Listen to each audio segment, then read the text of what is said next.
Le métier de professeur, tout le monde le connaît.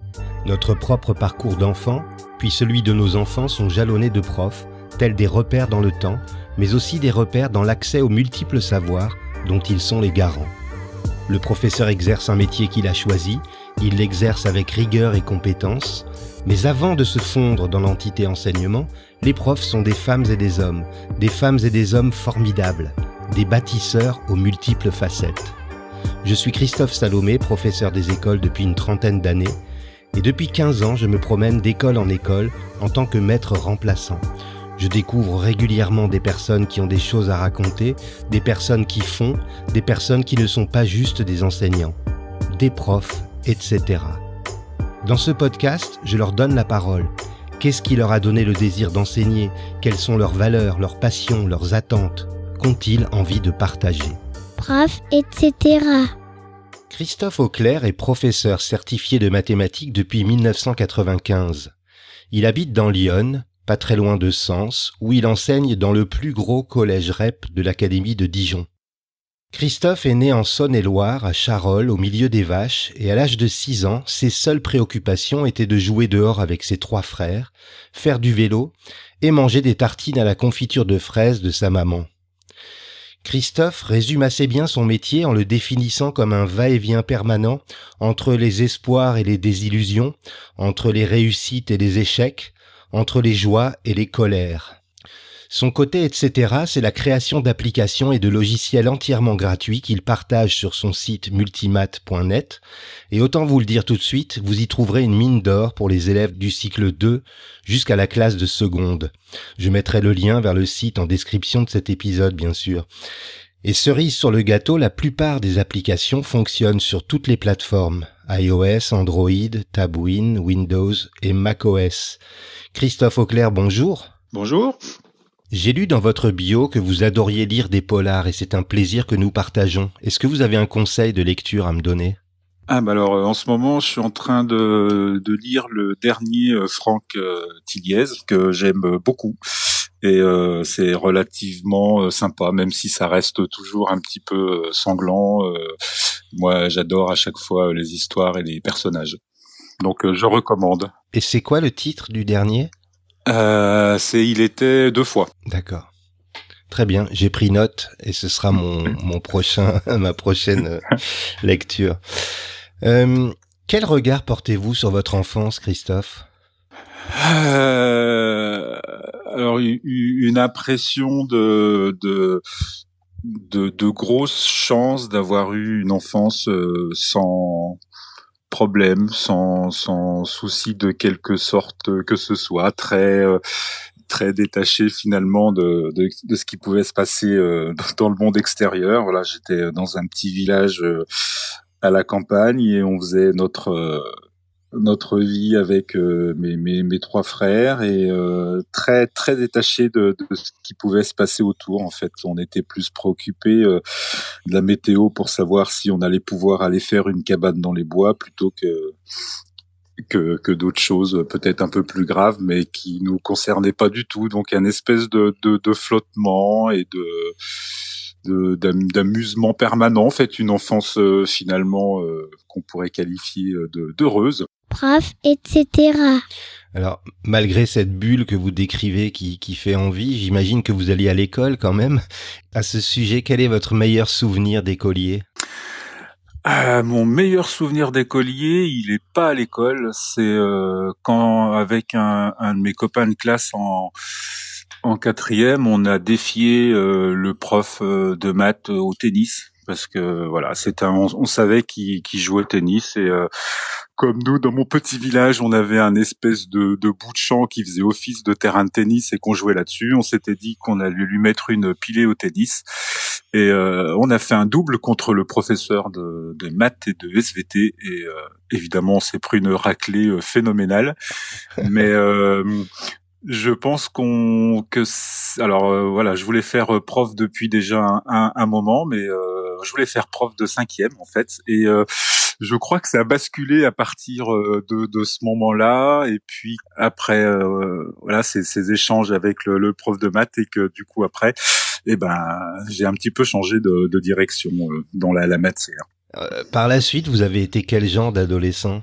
Eh ben, un peu comme un peu comme quand j'étais enfant, c'est-à-dire finalement, j'ai traversé l'école de façon un peu banale, plutôt bon élève, sans histoire et parfois sans trop d'intérêt non plus dans certaines matières. Alors intérêt que j'ai découvert plus tard ou pas, selon certaines matières d'ailleurs. Mais ouais, tranquillement aussi, sans faire d'histoire, limite un peu terne avec le recul. Alors, cette expérience de l'enfance et de l'adolescence, en quoi est-ce qu'elle a influencé votre carrière de prof? Eh ben, j'avais quand même pas mal de facilité à l'école. J'étais plutôt bon élève et par contre, j'avais pas mal de copains qui n'étaient pas du tout dans cette situation et en fait, je travaillais beaucoup avec eux pour pouvoir essayer de réexpliquer des choses ou faire avec eux tout ça et je trouvais que c'était relativement sympa d'aider mes copains et je trouvais ça super quand moi j'arrivais à leur faire comprendre un truc qu'ils avaient pas compris en classe parce que je me disais que ben, j'étais meilleur que le prof parce qu'avec moi ils avaient compris alors que ils avaient pas compris avec le prof. Donc ça a démarré comme ça cette envie d'expliquer aux autres et puis de ouais de voir dans les yeux de quelqu'un le déclic qui dit ah ça y est j'ai compris comment ça marche. Voilà, Mmh. moi c'est ça qui m'intéresse en fait.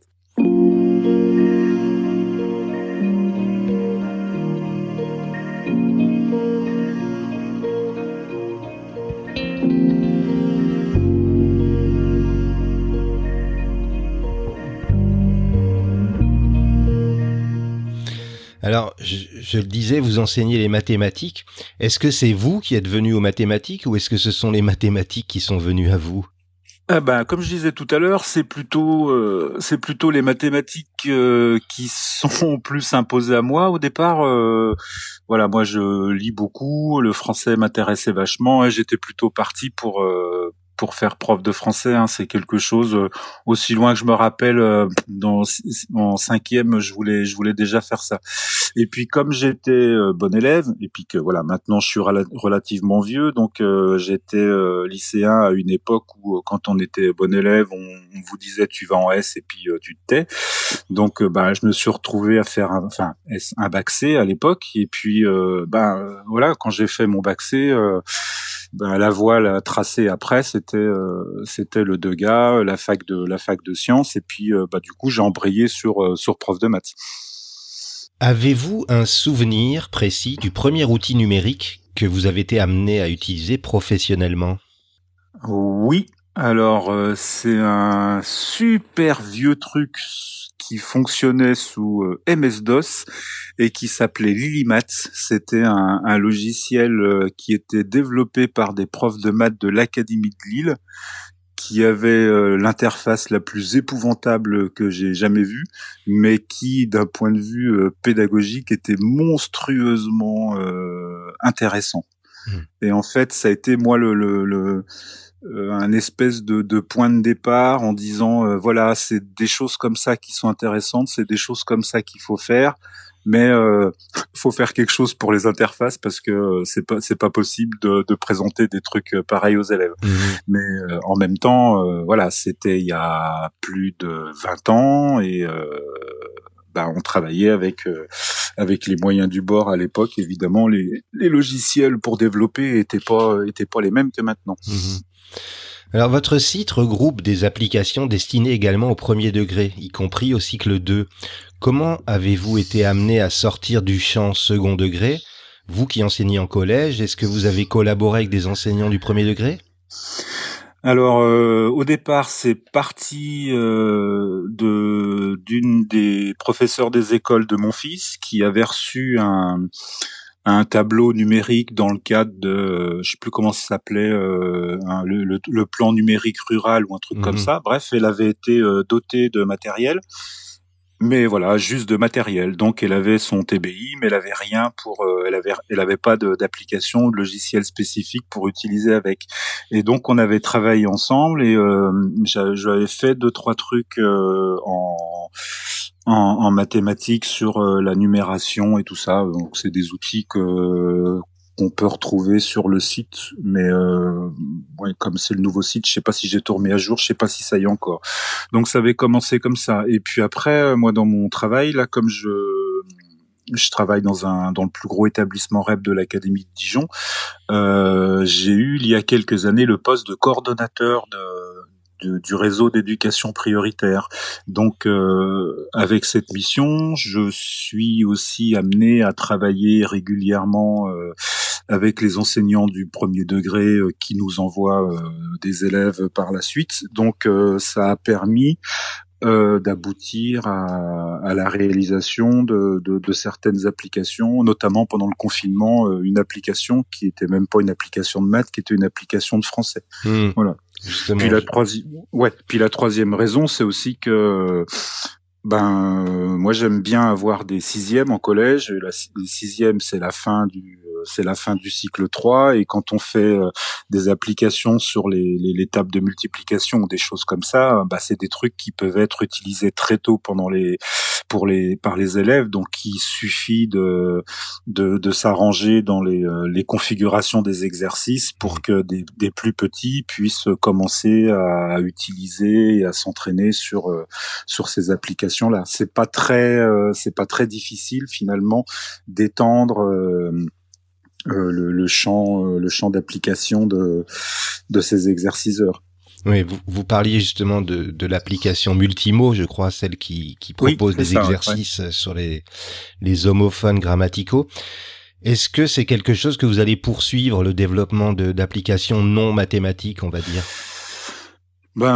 Tout dépend de comment ça va se passer pour la suite. Multimo était pas du tout prévu.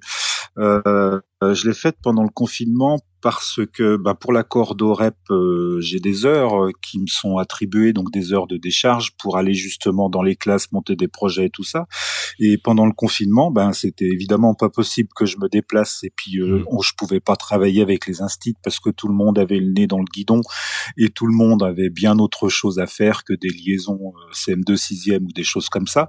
Donc je me suis retrouvé avec un volant-d'heure qu'on m'avait attribué et que je pouvais pas faire. Donc du coup, plutôt que ne rien faire, j'ai décidé d'utiliser ces heures pour essayer de faire une appli qu'on pouvait ensuite transmettre aux enfants pour qu'ils puissent travailler un petit peu.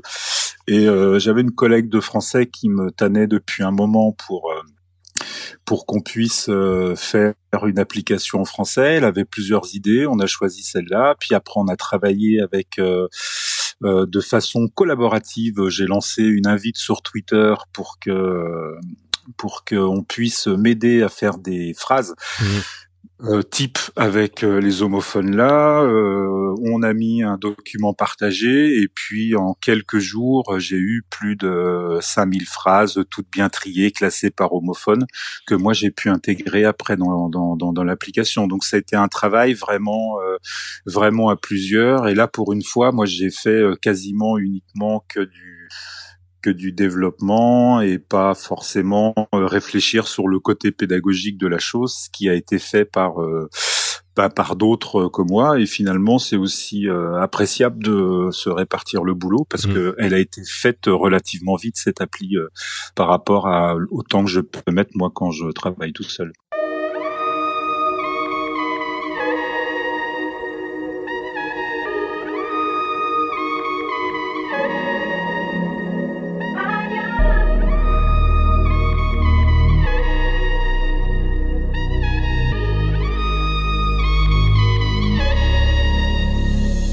Alors enseigner les mathématiques, c'est également transmettre le goût de la recherche, du raisonnement.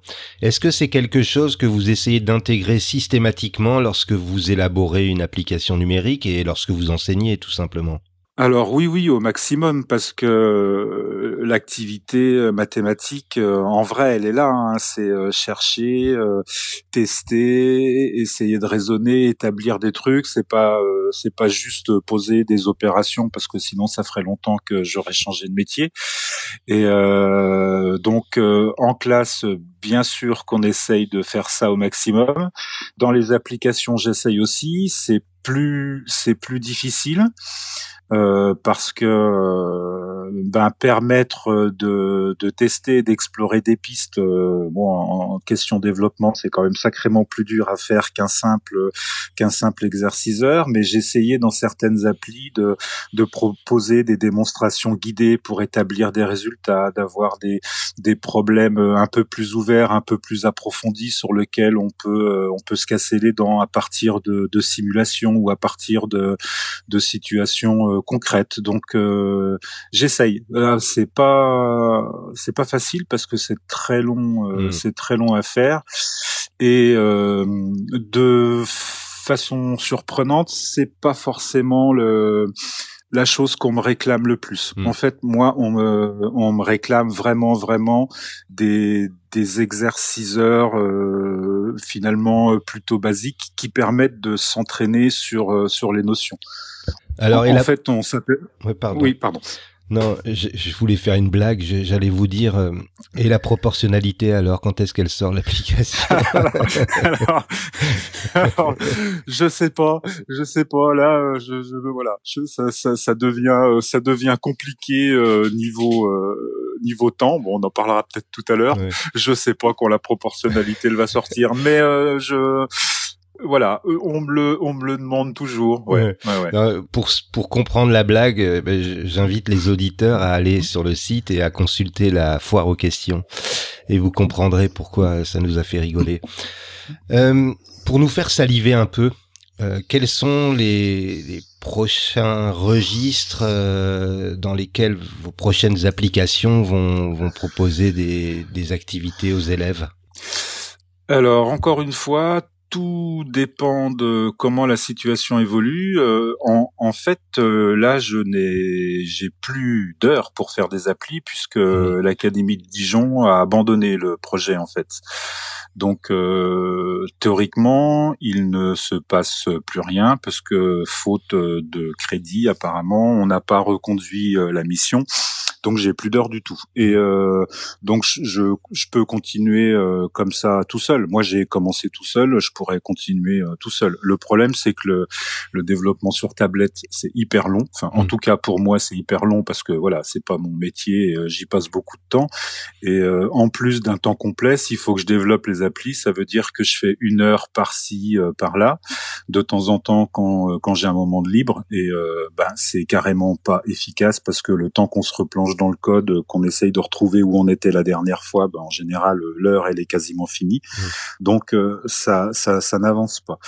Là par contre, j'ai été contacté par une assoce en Belgique qui souhaite monter un projet européen, où je m'occuperai de la partie française, et où l'idée ce serait de développer toujours des applications en maths pour une utilisation soit en ligne, soit hors ligne.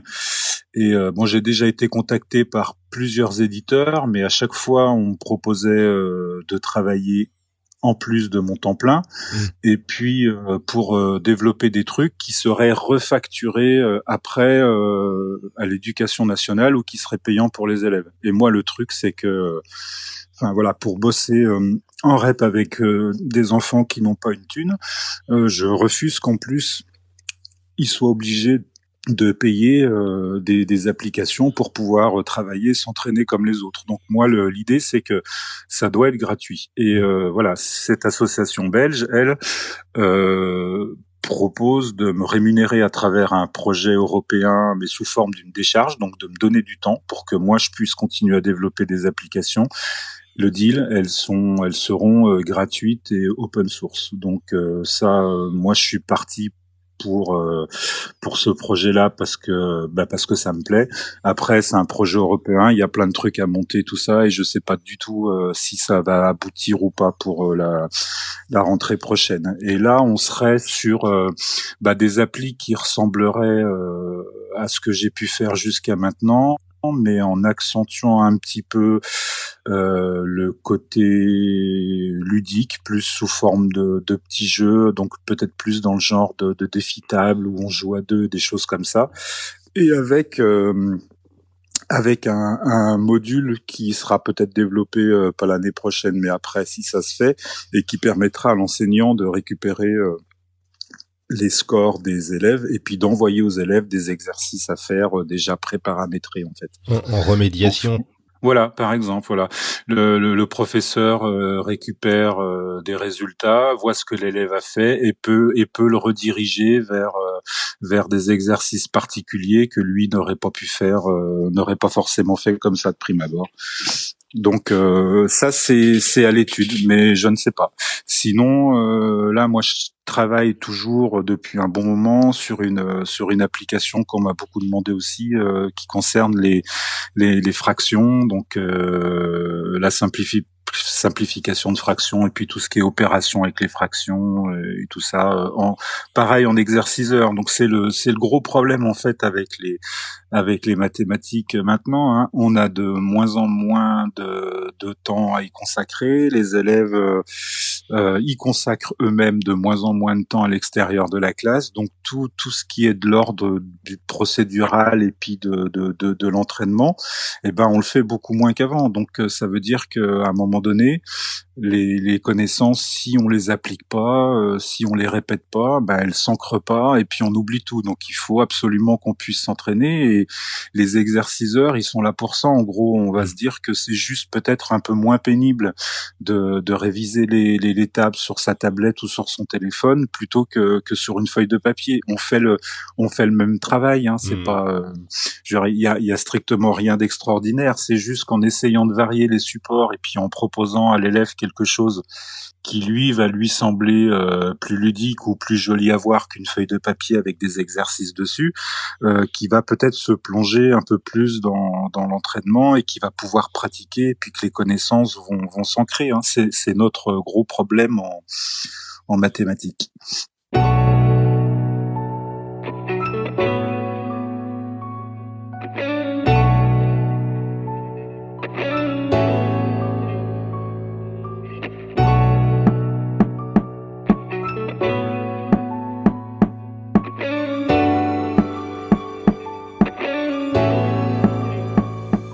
Quand est-ce que vous avez ri aux larmes pour la dernière fois et pour quelle raison, Christophe ?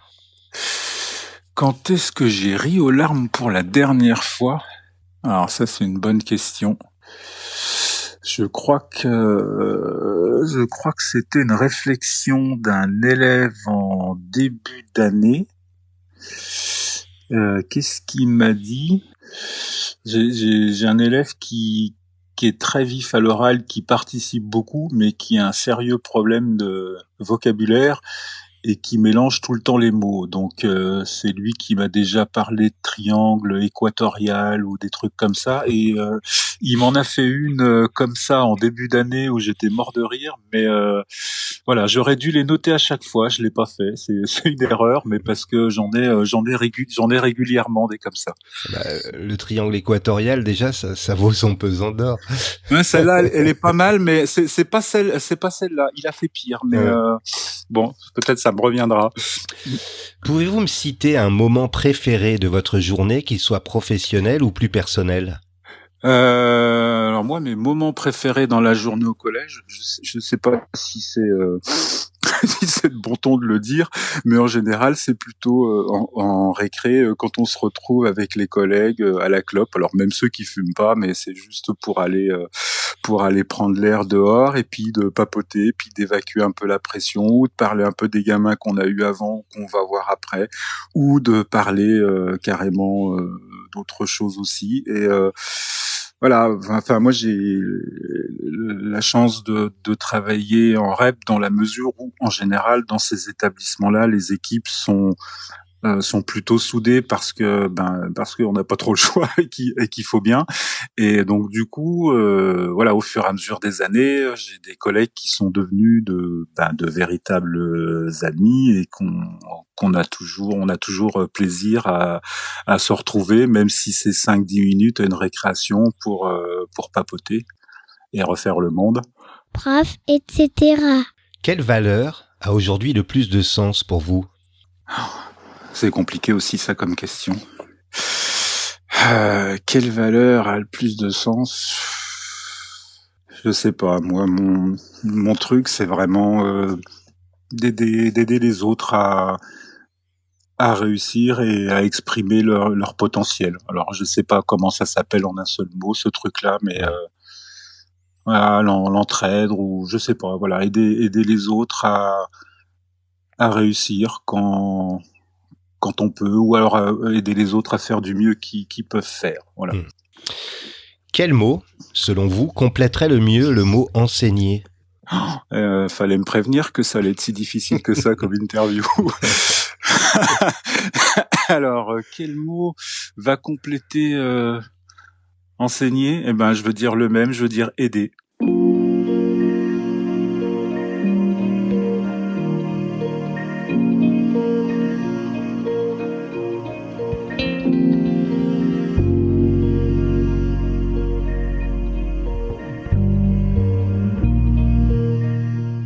Quelle compétence ou capacité qui vous rend bien des services dans votre vie vous rend un peu fier? Peut-être le fait d'être hyper têtu. Donc du coup, en général, je lâche pas jusqu'à ce que j'arrive à ce que je veux. Donc je m'entête pour les élèves qui sont en échec scolaire ou qui sont en refus de travail. Je me suis entêté pour apprendre à développer des applis parce que c'était quand même un pari très risqué au départ de la part de mon inspectrice qui m'a déchargé habitant quand je lui ai dit voilà, il y a eu un plan numérique pour les établissements, on a des tablettes mais on n'a pas de logiciel, c'est complètement crétin, donc je vais en faire. Puis elle m'a dit on y va, sauf que j'avais jamais développé d'appli sur tablette, j'étais pas sûr d'y arriver.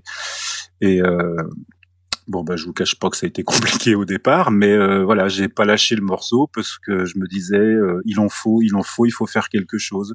Et ouais, je suis relativement têtu en fait comme gars.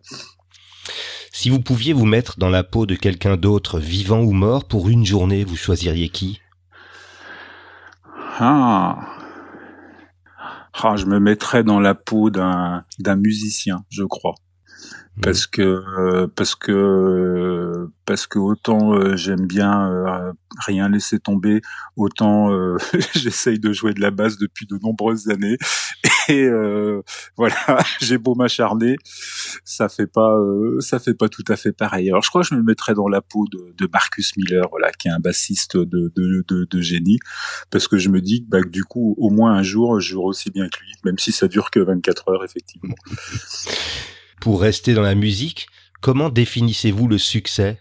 Je sais pas comment je pourrais définir le succès. Le succès, c'est quelque chose de très relatif et puis sans doute de très éphémère. Je sais pas. Et puis je sais pas, le succès par rapport aux élèves, arriver à les faire réussir, ça pourrait être un succès. Arriver à faire qu'ils repartent en collège, du collège sans trop détester les maths. Ou que avoir un élève qui arrive et qui dit moi les maths j'aime pas ça, j'y comprends rien, et puis que quand ils repartent, il dit finalement il y a des trucs sympas. Voilà, je sais pas, moi mon succès ça pourrait être ça, mais c'est hyper difficile à atteindre. Prof, etc. Qu'est-ce que vous vous souhaitez pour les 2 prochaines années?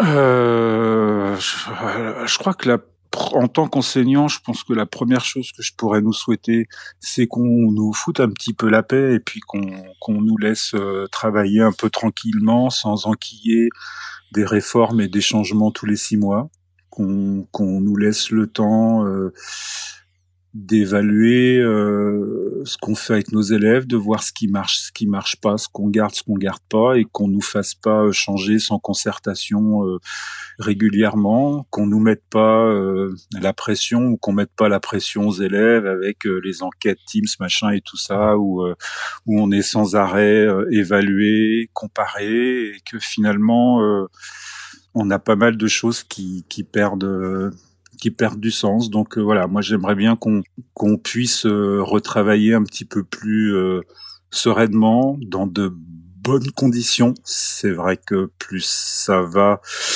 plus ça devient compliqué, hein, même en niveau moyen financier. On a de moins en moins d'argent dans les établissements, on a de moins en moins de marge de manœuvre. À côté, on nous en demande toujours plus. C'est vrai que ça aide pas, et que ça en décourage plus d'un. Voilà, d'une manière générale, il y aurait ça. Et puis, de façon très égoïste, pour moi, ce que je pourrais me souhaiter pendant les 2 années, c'est d'arriver à poursuivre ce boulot sur les applications, parce que moi ça me plaît bien de le faire, parce que ça me semble important, parce que ça correspond à une véritable demande des collègues, et puis parce que ça comble un vide, hein, puisque quand on regarde sur les différents stores des applications pédagogiques qui sont gratuites, dans lesquelles il n'y a pas de pub et qui sont en français, on se rend compte qu'on a vite fait le tour, hein. C'est aussi je pense une bonne part du succès de mes applications, hein. Elles sont beaucoup utilisées, pas parce qu'elles sont merveilleuses, elles sont beaucoup utilisées aussi notamment parce que il n'y a pas grand chose d'autre et qu'il y a très peu d'alternatives à ces applications-là. Donc l'idée, c'est de pouvoir enfin continuer, et puis peut-être un jour faire une application sur la proportionnalité pour que tout le monde soit content. Merci Christophe de vous être rendu disponible pour Prof, etc. Merci. Avec grand plaisir. Je mettrai bien sûr le lien sur votre site en description de cet épisode, et si vous l'avez aimé cet épisode, n'hésitez pas à vous abonner à Prof, etc. sur les plateformes de diffusion, Spotify, Apple Podcast, Deezer par exemple. N'hésitez pas non plus à m'offrir des étoiles et des commentaires sur iTunes, ça m'aide beaucoup. Et si vous avez envie de partager votre côté, etc. avec les auditeurs, écrivez-moi sur Twitter ou sur la page Facebook de Prof, etc. À vendredi.